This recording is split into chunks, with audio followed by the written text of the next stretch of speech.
Acababa de cerrar la puerta tras Ethan, viendo cómo su silueta desaparecía en la tranquila noche mientras se dirigía a otro viaje de negocios.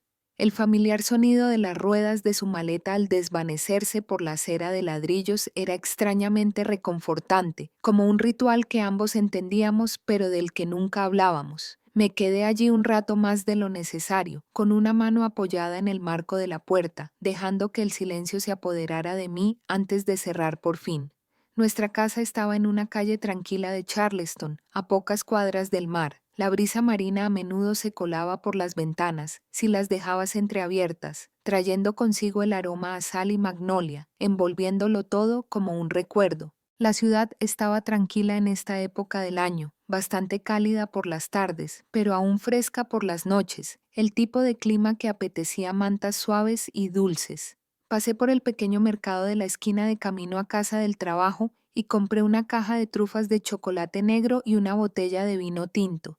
No planeaba nada especial, solo una noche tranquila en casa. Me quité los zapatos junto a la puerta, encendí una lámpara en la sala y me acurruqué en el sofá. Mi manta favorita, gruesa y afelpada, un poco desgastada por los bordes, ya me esperaba allí. Puse play al último episodio de un programa de consuelo que había visto un montón de veces y dejé que la luz del televisor iluminara la habitación con suaves azules y amarillos. Noches como estas se habían convertido en mi pequeño capricho. Cuando la casa era solo mía, cuando el silencio no era solitario sino apacible, a pesar de lo que pareciera desde fuera, nuestro matrimonio no era perfecto. Ethan era un buen hombre, leal, responsable y amable en el buen sentido, pero siempre ocupado. Su trabajo lo llevaba por 1000 caminos, y la mayoría de las veces yo me quedaba atrás en la tranquilidad. Rara vez peleábamos y nunca dudé de su amor, pero a menudo me preguntaba cuándo nuestra relación se había vuelto más una rutina que un romance. Me decía a mí misma que era normal, la vida cambia, el amor se asienta, y tal vez, solo tal vez, siempre había sido de las que encontraban más consuelo en la quietud que en las chispas. Nací y crecí aquí en Charleston, en una casita destartalada escondida tras unas cercas cubiertas de jazmines. Mi madre y mi abuela me criaron. Nunca conocí a mi padre y nunca hablaron de él.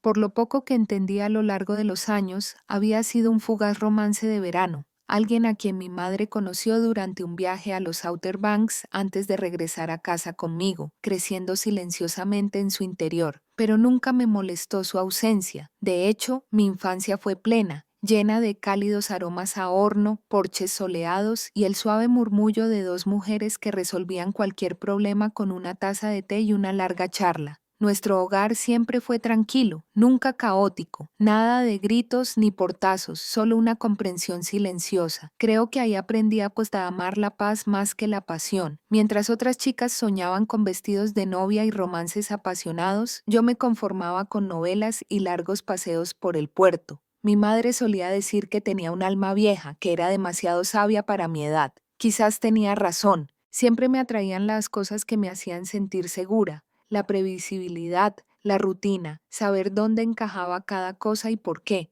Probablemente por eso le dije que sí a Ethan. No era llamativo ni dramático, pero era estable, seguro, y para alguien como yo eso era suficiente, o al menos solía serlo. Tomé otro sorbo de vino, dejando que la amargura persistiera en mi lengua, y miré hacia el pasillo donde colgaba nuestra foto de boda. Pensé en el vuelo de Ethan y dónde podría estar ahora, tal vez viendo pasar las nubes a 9000 metros de altura.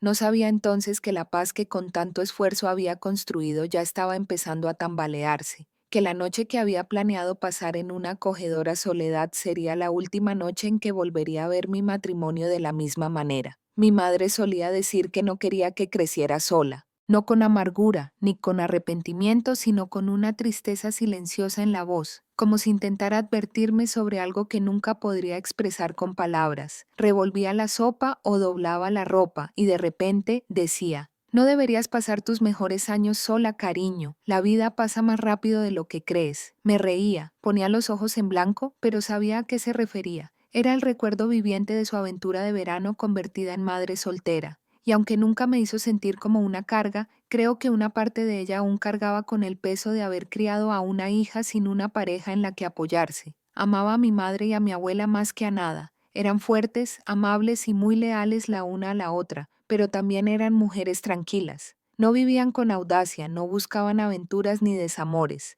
Encontraban la satisfacción en la seguridad, en la rutina, en encimeras limpias y pantuflas suaves, y creo que esperaban que quisiera más, o al menos algo diferente. Pero no fue así, al menos no en aquel entonces. En el instituto nunca salí con nadie. No era tímida ni invisible, tenía amigos, buenas notas, incluso algunos chicos que rondaban por ahí, pero nada me enganchaba, no me interesaba el drama del romance adolescente, las rupturas en el pasillo, los chismes en el almuerzo. Mientras mis amigos se desmayaban con chicos con guitarras o chaquetas de Letterman, a mí me interesaban más los clubes de informática y las competiciones de programación. Me gustaba la lógica, la claridad, la satisfacción de que las cosas funcionaran como debían. El amor desde fuera siempre parecía caótico, ruidoso e impredecible. Eso no me atraía. Cuando llegó el momento de elegir una carrera, elegí tecnología de la información casi sin pensarlo. Mi madre me lo había recomendado.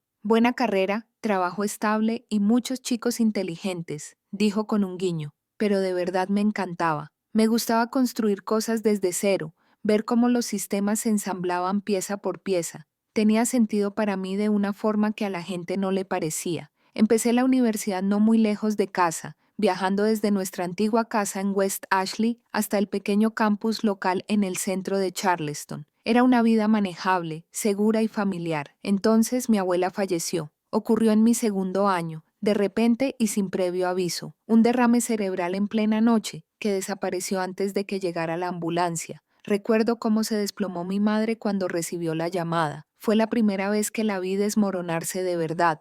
Esa mujer había mantenido nuestro pequeño mundo unido con solo su fuerza de voluntad durante años, y en ese momento todo se derrumbó. Seguí adelante durante esas semanas y un día, asistiendo a clases por costumbre, ayudando con los preparativos del funeral, fingiendo que estaba bien, pero no lo estaba. En realidad, no. Su ausencia dejó un vacío en su hogar que nunca se cerró del todo. La casa se volvió más silenciosa. Mi madre empezó a pasar más tardes viendo la tele sola. Se quedaba dormida en su sillón reclinable con el control remoto en la mano. Me sumergí más en la escuela. Me dije a mí misma que no tenía tiempo para citas, que no era el momento adecuado, que necesitaba concentrarme. Y en parte era cierto, pero la verdad más profunda era que no sabía cómo desearlo. No sabía cómo anhelar la cercanía. Se sentía como un idioma extranjero que nunca había aprendido. Aún así, mi madre seguía intentándolo. «Eres hermosa, Hannah», decía con dulzura, mientras me echaba el pelo detrás de la oreja. «No desperdicies estos años pensando que es demasiado pronto o demasiado complicado. Enamórate, comete errores. No esperes a que sea demasiado tarde». Pero yo no era como ella ni como mis amigas. No fantaseaba con bodas ni nombres de bebés. No creía que fuera la pieza que faltaba. Me conformaba con la soledad, con una vida con sentido, donde todo permanecía en su sitio. Quizás simplemente estaba conectada de forma diferente. No fue hasta que empecé mi primer trabajo que consideré la posibilidad de que alguien me viera como algo más que una chica tranquila y práctica detrás de un escritorio. Recuerdo el primer día como si fuera ayer, entrando en la oficina de una mediana empresa de logística ubicada cerca del antiguo distrito portuario.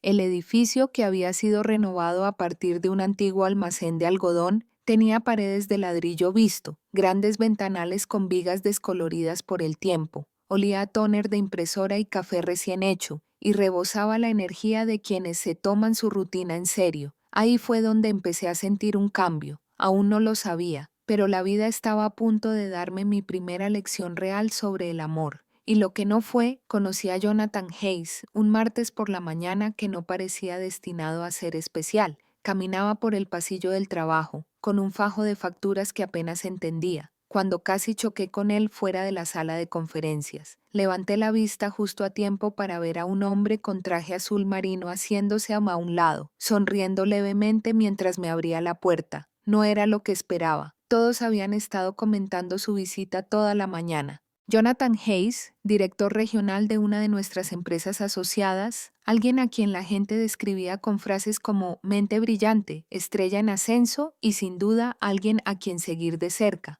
Me había imaginado a alguien mayor, quizás rígido o condescendiente, pero el hombre que tenía frente a mí era cálido, refinado, sí, pero accesible de una manera que me hizo reflexionar. Tenía unos ojos azules que me miraban fijamente. no a través de mí, no más allá de mí, sino dentro de mí, como si realmente me notara de una manera que la mayoría de la gente no percibía. Debes ser nuevo aquí, dijo en voz baja, seguro, como si ya tuviera la conversación bajo control. No creo que nos hayamos conocido. Lo habría recordado. Reí nerviosamente, pasándome un mechón de pelo detrás de la oreja. Sí, solo llevo unas semanas. Extendió la mano. Jonathan Hayes, Hannah Walker. Repitió mi nombre en voz baja, como si lo estuviera probando, y juro que me dio un vuelco el corazón. Eso debería haber sido todo. Un intercambio cortés, una sonrisa profesional, tal vez un saludo la próxima vez que nos cruzáramos en el pasillo, pero Jonathan no dejó que la cosa terminara ahí. Encontraba motivos para hablar conmigo cada vez que me visitaba, haciendo preguntas sobre informes, elogiando mi forma de organizar las cosas, incluso una vez bromeando conmigo por la caligrafía ridículamente perfecta de una nota adhesiva.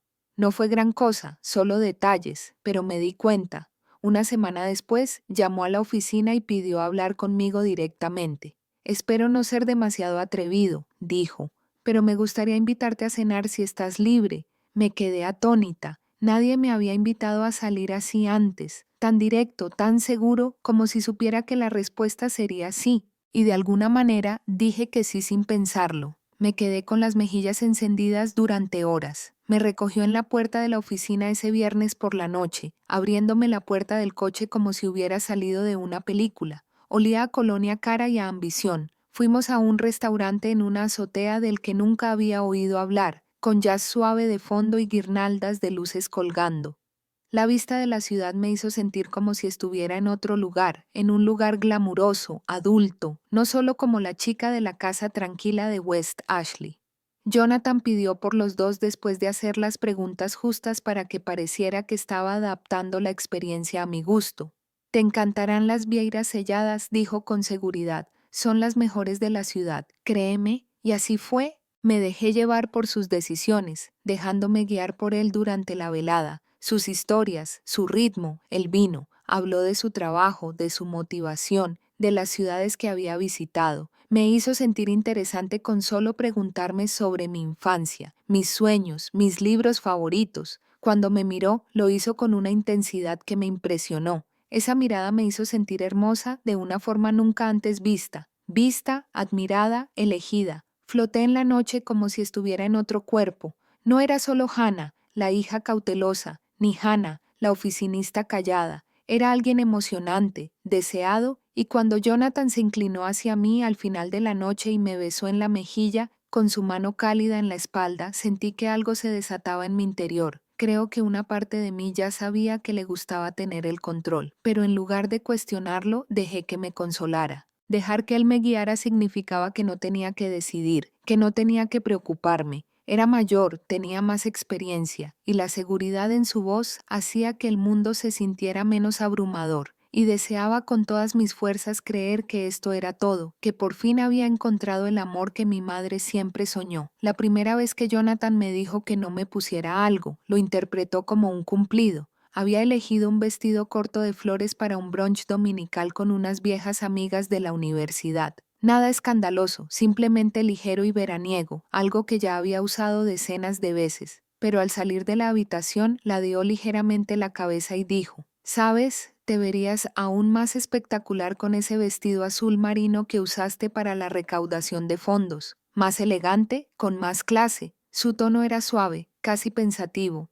como si me estuviera haciendo un favor. Cambié. En ese momento no me pareció gran cosa. Solo un atuendo, solo una sugerencia. Pero después las sugerencias siguieron llegando. Levantaba una ceja ante una camisa que dejaba ver demasiados hombros. Fruncía ligeramente el ceño ante unos vaqueros con los bajos deshilachados. Con el tiempo dejé de usar cualquier cosa que él no aprobara. Empecé a observarme, no solo cómo vestía, sino también lo que decía, cómo me comportaba, cómo reía. Al principio no noté el cambio. Fue como una niebla, suave y lenta. Empezamos a pasar más tiempo juntos. Nuestras vidas se entrelazaron en una sola. Jonathan vivía solo en un espacioso apartamento con vista al río, con ventanas de piso a techo y una cocina que parecía de revista. Empezó a sugerir, luego a pedir y luego a insistir en que me quedara a dormir más a menudo. «Es una tontería que sigas volviendo a esa casita», decía.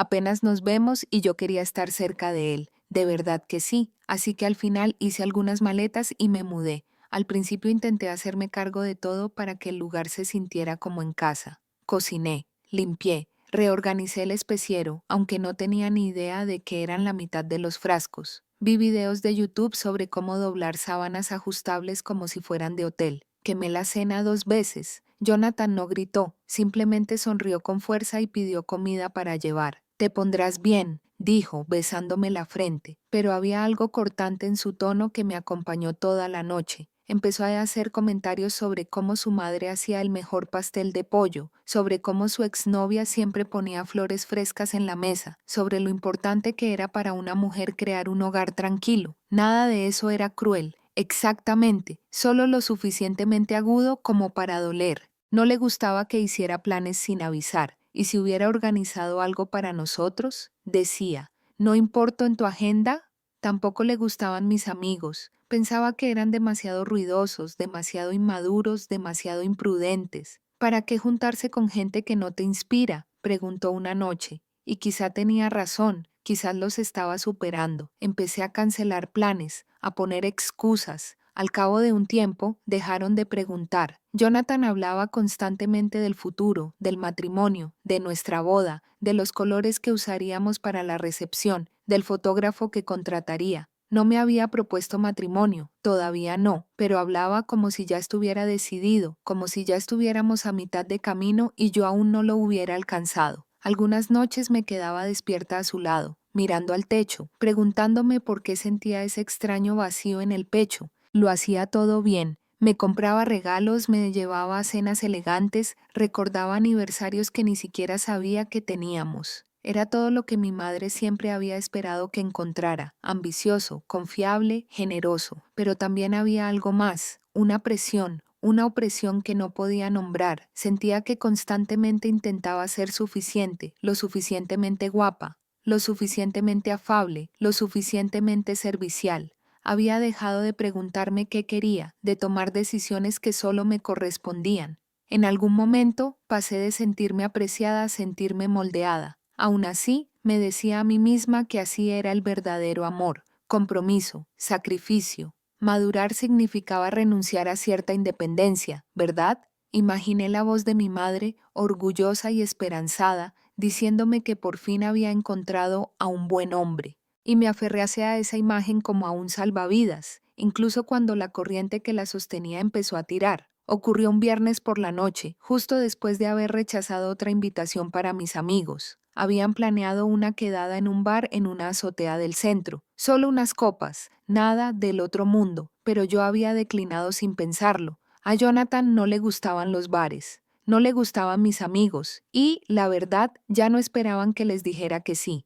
Me había convertido en la que siempre se quedaba en casa. Estaba acurrucada en el sofá, cambiando de canal sin ver nada, cuando entró con esa energía peculiar que siempre tenía después de cerrar un gran negocio. Medio entusiasmada por el éxito, medio distraída con sus propios pensamientos. Se sentó a mi lado, me quitó el control remoto y apagó la tele sin decir palabra. Luego me miró con esa sonrisa que antes me parecía encantadora, pero que ahora interpretaba como ensayada. «Ya es hora», dijo. «Ya he esperado bastante». Antes de que pudiera preguntarle qué quería decir, sacó una cajita del bolsillo y la abrió. Dentro había un anillo de diamantes que brillaba bajo la luz de la lámpara, hermoso de una manera fría y clínica. No se arrodilló, no dijo que me amaba, simplemente dijo: «Ascenderé a un puesto más alto el próximo trimestre. Esto tiene sentido ahora. Estamos listos. Di que sí». Lo miré fijamente, paralizada. Oí mi propia voz resonando en mi mente.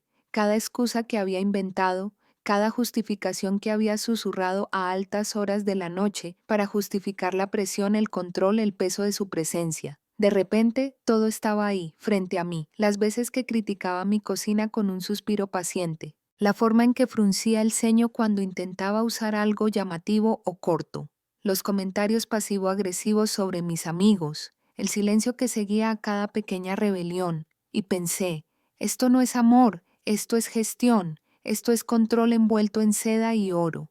Algo dentro de mí se quebró, no violentamente, no ruidosamente, sino como un hilo que finalmente se rompe después de haber estado demasiado tiempo tenso. Sonreí suavemente y dije las palabras que me sorprendieron incluso a mí. No, no quiero casarme contigo. Su rostro permaneció inmóvil al principio. Parpadeó como esperando un chiste que nunca llegó. «Estás impactado», dijo. «No pasa nada. Debería haberlo preparado mejor». «No», repetí. «No lo entiendes. No estoy impactado. Ya terminé». Me puse de pie, cogí mi bolso de la mesita y caminé hacia la puerta como si caminara por el agua. Lenta, pesada, deliberada. No me detuve a discutir. No intenté explicarle porque en el fondo sabía que ninguna explicación cambiaría nada. Llevaba meses sin escucharme. ¿Por qué empezaría ahora? No volví al apartamento. No fui a nuestro restaurante favorito ni al sofá de una amiga. Fui directo a casa de mi madre. Abrió la puerta en bata, sorprendida, preocupada,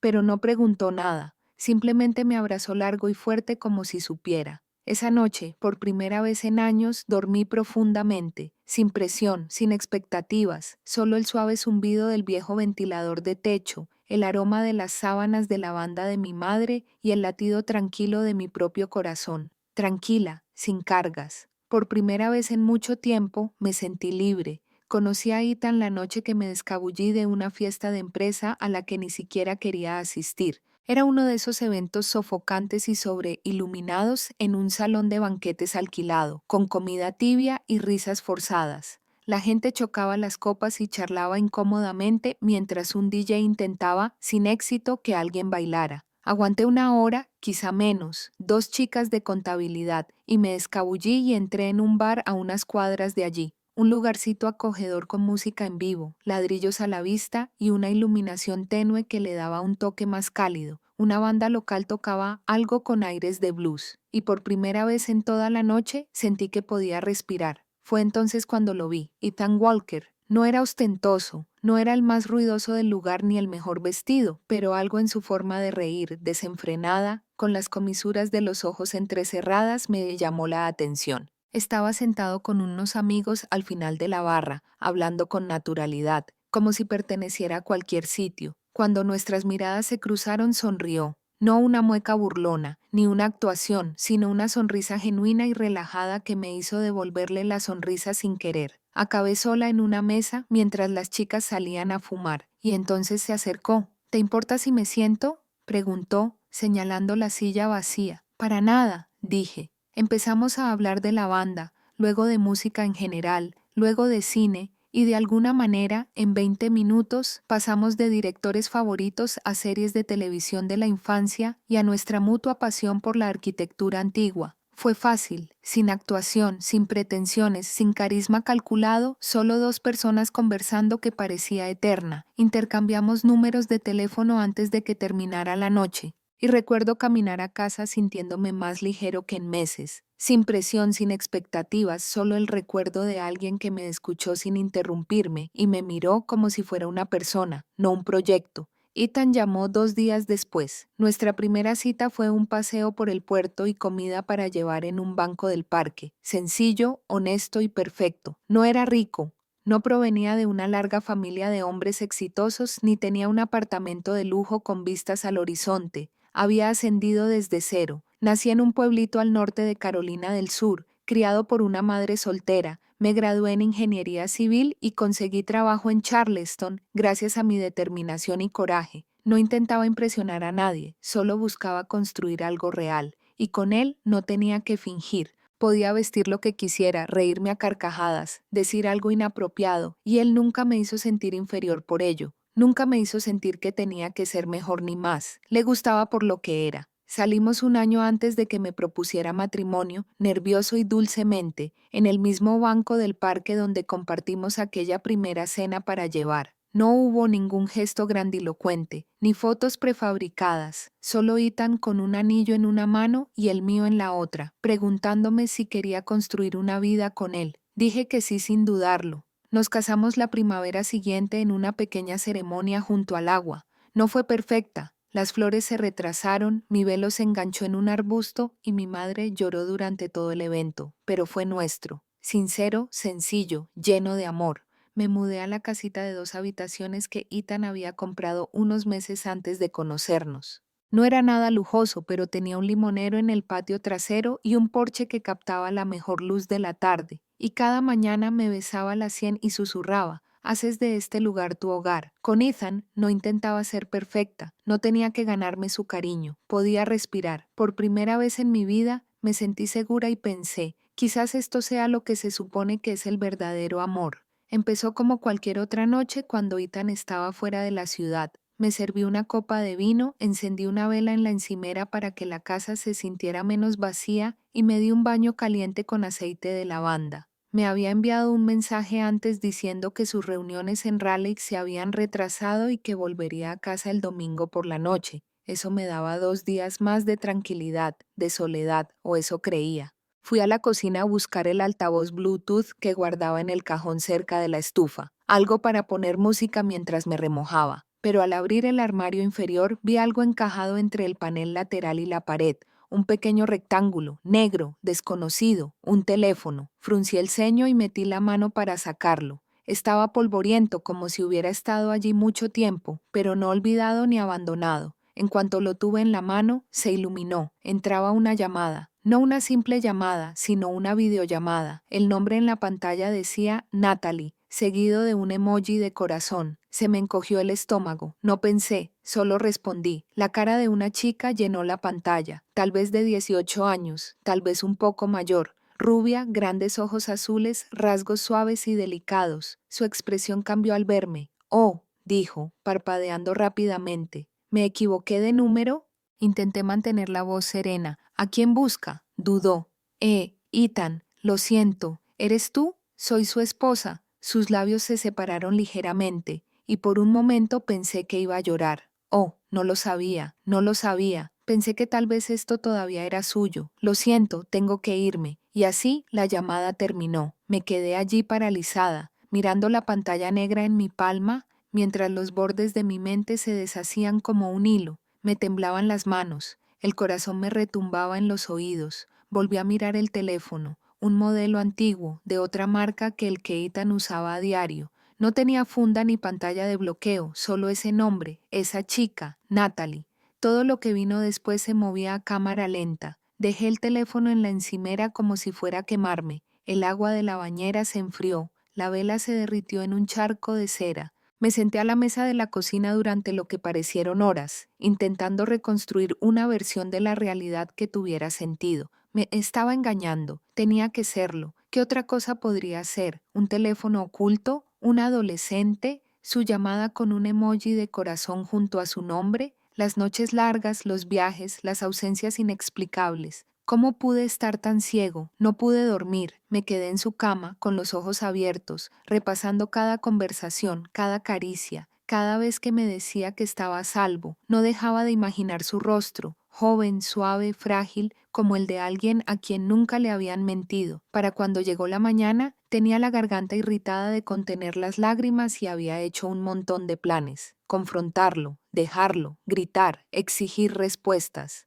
Pero ninguno me preparó para lo que realmente sucedió, porque Ethan llegó temprano a casa. Todavía estaba en bata, sentada en el sofá con el teléfono en el regazo cuando se abrió la puerta. Entró con la maleta en la mano, con aspecto cansado, pero no sorprendido de verme. Su mirada se dirigió de inmediato al objeto en mi regazo. «Entonces», dijo en voz baja, cerrando la puerta tras él, «lo encontraste». No había pánico en su voz, ni prisa por explicarse, solo una tranquila resignación que me dejó más helada que cualquier mentira. «¿Quién es?», pregunté con la voz temblorosa. No respondió de inmediato, simplemente se acercó lentamente, se sentó en el sillón frente a mí y me miró como alguien que se prepara para una cirugía sin anestesia.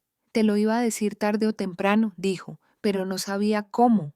El silencio que siguió fue más fuerte que cualquier discusión a gritos, y en ese silencio algo dentro de mí volvió a quebrarse, no como antes, cuando me liberé. Esta vez era miedo, un miedo terrible de que la vida que había construido, la seguridad que creía haber encontrado, estuviera a punto de desmoronarse de nuevo. «Necesito que me escuches», dijo Ethan con dulzura, con las manos apoyadas en las rodillas como si se estuviera anclando al suelo. «Esto no es lo que piensas». No dije nada, no podía, tenía un nudo en la garganta. Mis dedos se aferraron al teléfono. Parecía exhausto, no solo cansado, sino agobiado, como si hubiera llevado algo encima durante mucho tiempo y finalmente se hubiera quedado sin dónde esconderlo. Respiró hondo. ¿Sabes? Tengo dos mejores amigos, Ben y Marcus, pero había un cuarto, se llamaba Max. Parpadeé. Al principio no recordé el nombre. Entonces recordé que Ethan había mencionado a un amigo de la infancia que murió en un accidente de coche años antes de conocernos. Nunca le había preguntado mucho. Parecía tan dolido y no quise entrometerme. Ethan se recostó un poco, mirando la pared detrás de mí como si estuviera viendo un rollo de viejos recuerdos. Max era el mejor de nosotros, inteligente, divertido, estable. Se casó joven con su novia del instituto, Lena. Eran el tipo de pareja que te hacía creer en el destino. Tuvieron 3 hijos. Natalie fue la primera, luego gemelos. El nombre me impactó como un rayo. Natalie. Me enderecé. Las piezas encajaban poco a poco, pero seguía sin poder hablar. Hace 10 años, continuó Ethan con voz tensa. Los sorprendimos con un viaje para su aniversario, unas vacaciones de verdad, solo ellos dos. Organizamos el cuidado de los niños, pero los billetes lo solucionaron todo. Nunca pudieron regresar. Hizo una pausa, tragando saliva con dificultad. El accidente ocurrió en las montañas. Un conductor de autobús turístico sufrió un infarto al volante. No hubo supervivientes. Por un instante la sala quedó en completo silencio. Imaginé la carita de Natalie en la pantalla, paralizada por la sorpresa. Una niña que había crecido sin padres. Me dolía el corazón de una forma que no sabía que podía doler. Después de eso, dijo Ethan, con la voz más suave, fue un caos. La madre de Max, la abuela de Natalie, intentó mantener la calma, pero hace unos años sufrió un derrame cerebral, perdió la tutela, el Estado estaba listo para intervenir, los niños iban a ser ingresados en el sistema. Cerré los ojos, ya sabiendo lo que diría a continuación. No podíamos permitirlo. Marcus y Ben tienen sus propias familias. Yo estaba soltera, tenía dinero. Presenté los documentos y me convertí en su tutora legal. Entonces me miró fijamente, con los ojos vidriosos. Viven en su propia casa con una cuidadora a tiempo parcial. Lo cubro todo. Los veo cada semana. No los estoy ocultando, Hannah. Simplemente no sabía cómo explicarlo sin que pareciera algo que no es. ¿Y entonces qué es? Pregunté finalmente, con la voz entrecortada. ¿Por qué el teléfono oculto? ¿Por qué ocultármelo? Porque tenía miedo, dijo simplemente. Miedo de que pensaras que mentía, que lo vieras como una traición, que sintieras que no me conocías de verdad. Y sinceramente, quizá no. Intenté protegerte de todo aquello, de su peso, de su complejidad. No quería que ese dolor, esa historia, se mezclara con lo que estábamos construyendo. Solo quería paz para ambos. Lo miré fijamente, sentía un nudo en el pecho, pero bajo la confusión, la ira, había algo más profundo, un destello de asombro, de culpa, de vergüenza por haber supuesto lo peor. Ella llamó, susurré. Natalie, así es como encontré el teléfono, parecía tan joven. Intentaba advertirme de un atasco, dijo con una risita afligida. Sabía que iba a verlos, no pretendía nada de esto. Nos quedamos en silencio un buen rato. No dejé de pensar en él todos esos fines de semana. Pensaba que trabajaba hasta tarde. Cruzaba las fronteras estatales para ver cómo estaban 3 hijos que no eran suyos por sangre, pero sí por amor, por lealtad, por promesa. Podrías habérmelo dicho, dije, sin acusarme, solo con tristeza. Lo sé, dijo, me equivoqué. Y odio haberte hecho dudar de mí, pero te juro, Hannah, que nunca te traicioné, nunca lo haría, y le creí, no por lo que dijo, sino por su mirada, la culpa, el cansancio, la silenciosa esperanza de que tal vez, solo tal vez, no fuera demasiado tarde. Durante mucho tiempo después de que Ethan terminó de hablar, no dije nada, no porque no supiera qué decir, sino porque mi corazón intentaba encontrar la verdad.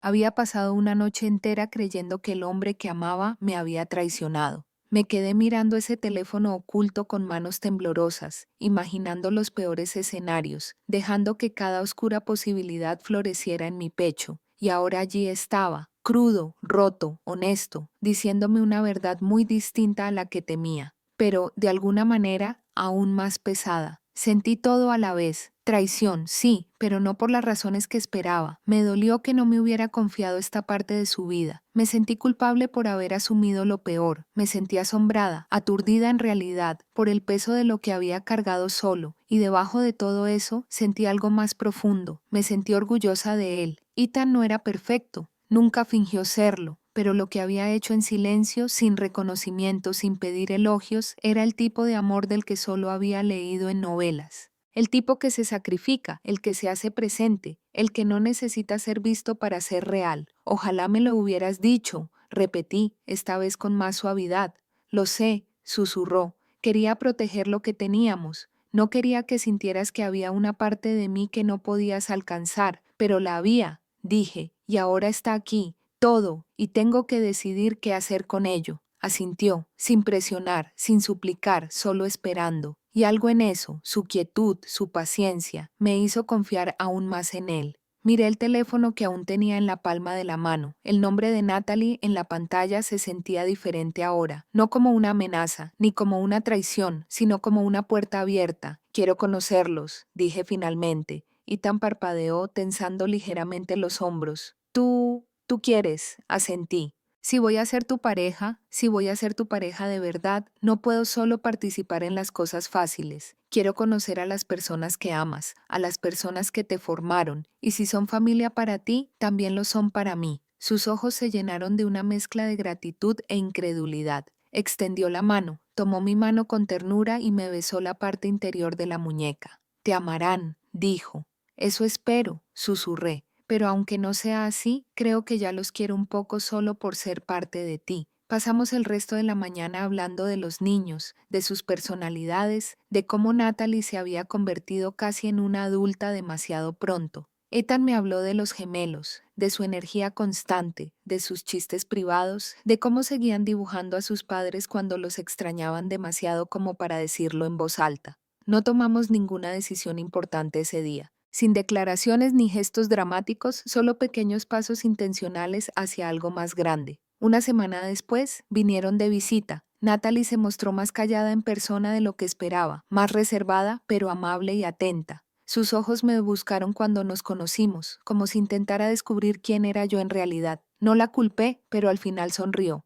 y cuando le di un tubo de brillo labial y le dije que necesitaba su ayuda para elegir zapatos para una fiesta, se rió y algo cambió. Los chicos eran alocados y dulces, llenos de preguntas, ruidosos, llenos de vida, y los amé al instante.